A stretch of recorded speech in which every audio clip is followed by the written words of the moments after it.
Balik po tayo ron sa pag-label nila ng 18 Marines. Ipinakilala ang grupo bilang 18 Marines na parang may dagdag na integridad.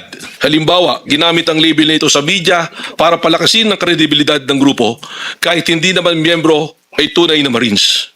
Sa report, lumabas na may Army reservist at civilian at sinama sa grupo ang popular narrative na Marine Honor Code ay hindi tugma sa actual na record. Katunayan, nakita na natin ang AFP at ang Marines naglabas na ng pahayag na huwag silang tawaging 18 Marines. At pag hindi po honorably discharged, hindi po makukonsidera na sila ay napabilang sa Marine Corps. Next slide please. Next slide. Actual composition. Sa totoo lang, ilan lang ang honorably retired. Ang iba ay discharged o hindi talaga Marines. Halimbawa sa breakdown ng NBI, 3 lang ang honorably retired. 12 ang dishonorably discharged at may RB reservist at civilian. Karamihan pa po rito ay merong mga naging kaso at merong isa na merong pang patuloy na dinidinig na kaso. Ang popular narrative ng Marine Honor Code ay hindi tugma sa actual na record.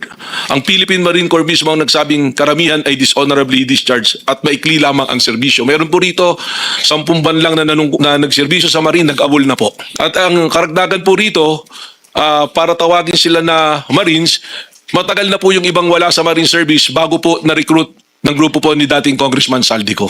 Next slide please. Effect of credibility. Nagkakaroon ng maling akala na lahat ay may mataas na integridad dahil sa titulo, kahit hindi naman totoo. Halimbawa, ang publiko ay naniniwala na ang grupo ay may marine values, pero may mga miyembro na may record ng misconduct o hindi naman tunay na Marines. Sa report mismo ng Philippine Marine Corps, ang nasabing karamihan ay dishonorably discharged at maikli lamang ang serbisyo. Ang invocation ng Marine Honor ay walang institutional basis sa grupo na ito. Next slide please. Legal impact of title Marines. Sa korte, ebidensya ang malaga, hindi ang label o titulo. Kahit pa ex-Marine ang tawag kung walang sapat na ebidensya, hindi ito magpapalakas ng kaso. Courts rely on evidence, not on labels. Sa report, binanggit na ang invocation ng Marine Honor ay walang institutional basis sa grupo.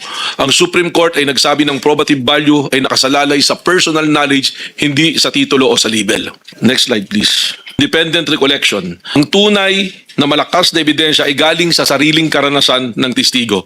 Halimbawa, kung ang testigo ay aktual na nakakita at nakaranas ng cash delivery, mas malakas ang pahayag. Sa report, may ilang apayant na nagsabing nakita nila ang cash, pero karamihan ay umasa lamang sa kwento ng iba. Ang logistics ng operation ay corroborated, pero ang core allegation na cash ay laman ng maleta ay madalas na hearsay lamang. Next slide please. Pinagsama-sama ang pahayag ng grupo sa isang affidavit. Halimbawa, may mga miyembro na hindi alam ang buong kwento pero isinama ang kanilang pahayag sa collective narrative. Sa report mismo ng apayant ng nasabing hinalo-halo ang affidavit at binuo ng kanilang counsel na si Atty. Baligod, ang collective execution ay hindi nagko-convert ng hearsay sa personal knowledge. Next slide please. Palatandaan ng koordinasyon ng group discussions, shared preparation. Halimbawa, bago gumawa ng affidavit, nagkaroon ng group meeting para pag-usapan ang mga sasabihin. Sa report na binanggit na ang affidavit ay produkto ng collective briefing, common housing at council assembled content. Ang apayant ay house sa council unit na may real-time coaching interview. Anong ibig sabihin po nito? Meron pong testimonya doon na November pa lang magkakasama na sila. At inilabas po yung testimonya February. Ang ibig sabihin po nito, bumuo sila ng naratibo. So, ang nangyari po kasi rito, yung si Buduan, siya ang nilapitan ni Atty. Baligod. Please take note na hindi po sila ang lumapit kay Atty. Baligod, kundi si Atty. Baligod lumapit kay Buduan. At si Buduan ang nag-recruit ng mga sasama po rito. Ano pong palatandaan itong na-coordinated? Sinasabi naman nila lahat sila nanggaling dun sa White Plains. Dun po sila, magkakasama po sila. Tapos may umamin din na may nagbibigay ng pera, parang allowance, si Atty. Baligod. Kung tutuusin nga po sa aming mga abogado, ito po ay violation ng Code of Professional Responsibility and Accountability. Sapagkat bilang isang abogado ka, hindi ka maaari dapat magbigay ng financial consideration. Papasok po ito sa tinatawag na Champertibus contract na maaaring meron kang inaasahang kapalit sa pagtulong mo sa iyong abogado. Magkaiba po ito doon sa tinatawag na contingent basis na agreement ng pagiging abogado. Sinabidad po mismo, halimbawa, specific example that Baligod suggested to Buduan that 18 should stay in Baligod's residence. So in-offer po talaga yung tirahan. Meron po talagang pag-aalok na pumunta at si Buduan po is one of those who are dishonorably discharged. Ang kaso po niya rito, corruption Nito si Buduan, siya po ay isa kasama doon sa volunteer doon sa Golan, yung peacekeeping po na pinadala natin.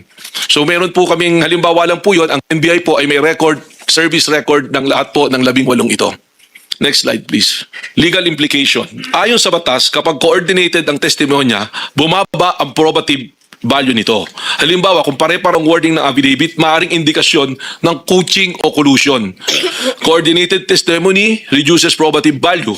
Sa report na binanggit ng Supreme Court na doktrina ng coordinated testimony ay may diminished weight. Ang collective narrative ay hindi reliable marker ng independent testimonial reliability. When multiple witnesses function like synchronized recorders, the testimony fails the test of personal knowledge and perception required under Rule 130, Section 37 of the Rules of Court. Because the court cannot determine where the real observation ends and the script begins. The probative value of the synchronized statement are discarded entirely. Ito po ay decided case na ng Supreme Court sa People versus Centeno. The Supreme Court explicitly stated that perfect symmetry among testimony does not inspire belief. Instead, it breeds suspicion that the testimonies were rehearsed or concocted. Next slide, please. Key distinction between independent and collective. Attorney Matibag, I'm sorry for interrupting. How many more minutes do we have? About to wrap up, 3 slides na lang po. Okay, thank you. Independent, malakas na ebidensya. Collective, mahina. Ang independent recollection ay personal na karanasan, samantalang ang collective narrative ay pinaghalo-halong kwento ng grupo.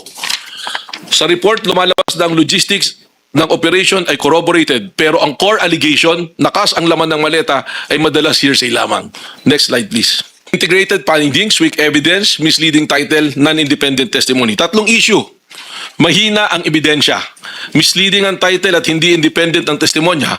Ang affidavit ay hindi sapat. Ang ex-marine ay misleading at ang testimonya ay coordinated. Sa report, binanggit na walang credible witness na makapagpapatunay ng buong aligasyon at photographic evidence ay compromise. Ang political context, ang kaso na nagpapakita na coordinated ang operation, hindi independent whistleblowing. Ano pong ibig sabihin nito? Dahil kinu-coach, depende po doon sa political perception or political belief ng tao. Ang halimbawa na nga po rito, doon sa mga unang lumabas na affidavit, binabanggit po yung dalawang senador, pero nung nag-iba na yung alyansa ng senador, iba na po yung affidavit at may mga dadagdag pa po na personalidad. Last slide na po. Ano po ang konklusyon dito po sa aming ginawang pag-iimbestiga? Hindi napatunayan ang mga alegasyon base sa ebidensyang iniharap. Walang sapat na personal knowledge, puro hearsay, walang corroboration at coordinated ang narrative. Ang affidavit ay hindi sapat na basihan para mag-file ng kaso. Sa report, binanggit na ang joint affidavit ay hindi self-sufficient basis for probable cause at bawat alegasyon ay dapat ay independent, competent, at authenticated evidence. Ang tanong ay hindi kung possible ang pangyari, kundi napatunayan sila batay sa ebidensya.